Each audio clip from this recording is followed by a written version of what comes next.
যুক্তরাষ্ট্রের ওয়াশিংটনে আন্তর্জাতিক মুদ্রা তহবিল আইএমএফের সদর দপ্তরে শুক্রবার দুইটি টিমের সঙ্গে বৈঠক করেন অর্থমন্ত্রী আমির খসরু মাহমুদ চৌধুরী।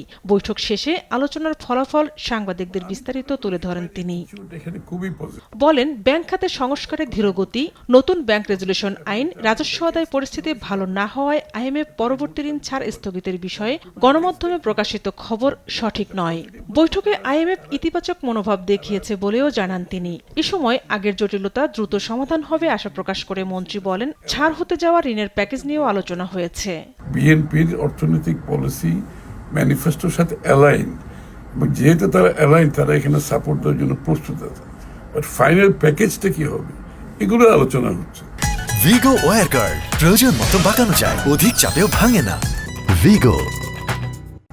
ওই আলোচনা শেষ হবে, তারপর আমরা বুঝতে পারবো যে ফাইনাল প্যাকেজটা কি হচ্ছে।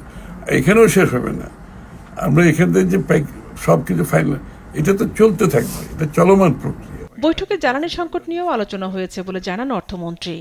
এইখানেই তো আমাদের সাপোর্ট, যা আমাদের এনার্জিতে অনেক বেশি টাকা ড্রেন হয়ে যাচ্ছে আমাদের তহবিল থেকে, এবং এইখানে সাপোর্টগুলো আমাদের দরকার।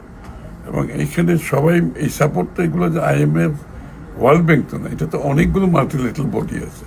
আইএমএফ থেকে প্রতিশ্রুত $5.5 বিলিয়ন ঋণ কর্মসূচির আওতায় এখনও বাকি $1.86 বিলিয়ন।